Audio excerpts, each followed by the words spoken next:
تستهبل انت. قلت يا محسن. أسبقة. أنا أخليه يبحر هني زي ما الكلب. هنية. هنية. اها تمام. ها. طيب يا أهلا وسهلا. اليوم عندي فكرة جديدة حسويها مع عبد الله من اليمن. طيب يلا عيد يلا. لا ما حعيد، هو كذا خليه كذا طبيعي. طيب الفكرة قال لي إياها عبد الله واقترحها علي ومرة عجبتني، فعليا مرة عجبتني. قول لنا ايش الفكرة يا عبد الله. لا تغير لهجتك لكي ترضي مستمعك. هذه المقولة أو الجملة سمعتها يعني قبل فترة، ما اقتنعت بها كليا، إنه لازم واحد يغير لهجته على قدر البيئة اللي يعيش فيها، إنه إذا ما غيرت لهجتك ما بتقدر إنه تتعامل مع الطرف الآخر نهائيا، فكثير مشاكل تحصل لك. فأعتقد إنه واحد يغير لهجته حسب البيئة اللي فيها. طب ايش رايك في الناس اللي يقولوا ينسلخوا من هوياتهم والكلام الكبير ده اللي ما حد يفهمه؟ هؤلاء بالصنعاني مشاعي كذا يعني. الشرح انه والله انه شرحها طويل جدا. بكاشين هذا بالسعودي. طيب الحين عندنا اسئله. انا التحدي انه حسال عبد الله اسئله بالسعودي بالجداوي خلينا نقول، هو مفترض انه يجاوب علي بالسعودي والعكس تماما. اول سؤال، قل لي يا عبد الله ايش اكثر شيء يخليك سعيد؟ اكثر شيء ايش؟ اي السؤال؟ يخليك سعيد. اتحاد المفترض انك تسالني سؤال وانت ما سويت التحدي، اتكلمت باليماني، اسالني سؤال. اسالني سؤال باليماني؟ ايه. اولا ايش اسم الشارع حقه؟ وجدان. وجدان، اوكي. هذا مش سؤال طبعا، هذا اسم تعريف. طيب اسمي وجدان. اسمها وجدان. سمعكم. ايش اكثر شيء واجهتيه في حياتك وخلاك يعني حفزك انك تكوني اقوى؟ اكثر شيء خلاني اقوى اني قعدت فترة من حياتي اسوي شيء ما بحبهوش وخليك قوية. طيب ايش استفدتي من الدراسة؟ ولا حاجة في الحقيقة.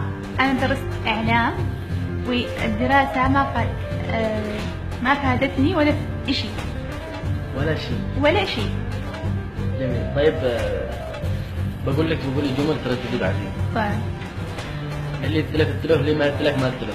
اللي قلت لك قلت له، واللي ما قلت لك قلت له. اللي قلت لك قلت له، واللي ما قلت لك ما قلت له. اللي قلت لك قلت له، واللي ما قلت لك قلت له.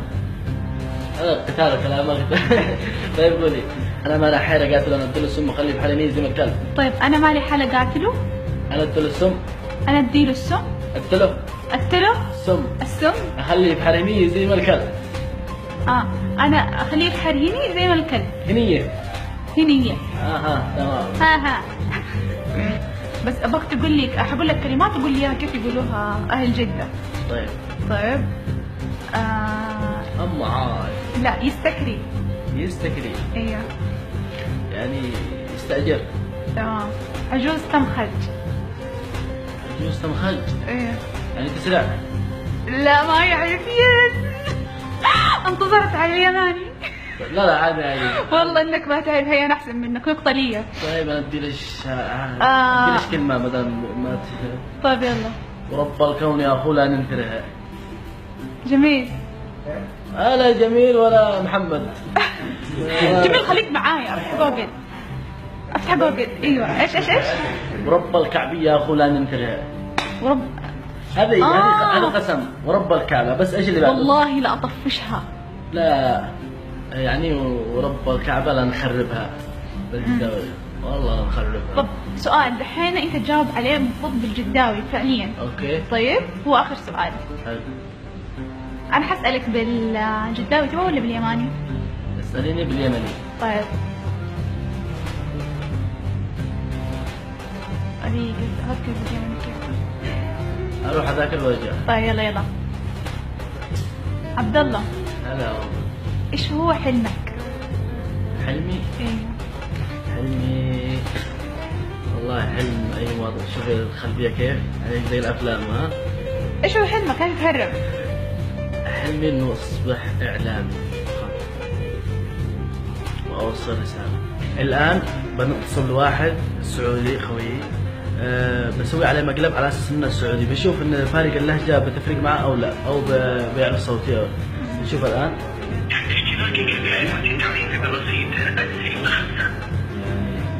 السلام عليكم، كيفك اخوي؟ انت المصمم؟ معك محمد عبد القوي، ابغى منك تصميم للشركه. ابغى منك تصميم يا اخوي.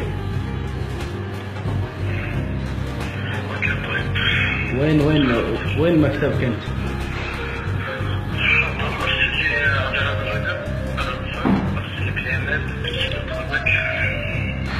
طيب انت اليوم فاضي؟ اليوم جاي عندنا؟ استهبل انت. نعم؟ عبد الله مين؟ يا بابا، كيف الحال يا استاذ؟ يعني معقول صوتي او لهجتي لهالدرجة باينة؟ الو الو الو، ريان؟ الاخ ريان، كيف حالك؟ معك سعيدة.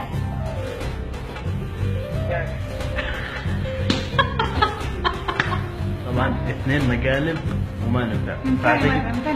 اعتقد انا الفائز في هذا الفكرة، صح؟ خلاص. انا مرة سعيدة ومرة مبسوطة اني تعرفت عليك حقيقي يا عبد الله، ومن جد يعني اذا كان في شخص ابغى اشكر شروق انها عرفتني عليك. الله يسعدك. وجدا ممتنة لك ولفكرك، وانه انت من جد عندك الفكر هذا وعندك استيعاب العالم هذا. وايش تقول للناس؟ يسووا شير واشتراك ولو القناه. هذا كان الحمله اللي عندكم هذيك اضغطوها يعني. أيوه. ما بتخسر حاجه والله. أيوه. ولايك وسبسكرايب. ما كنتوا عارفين تضغطوا بس انا بدي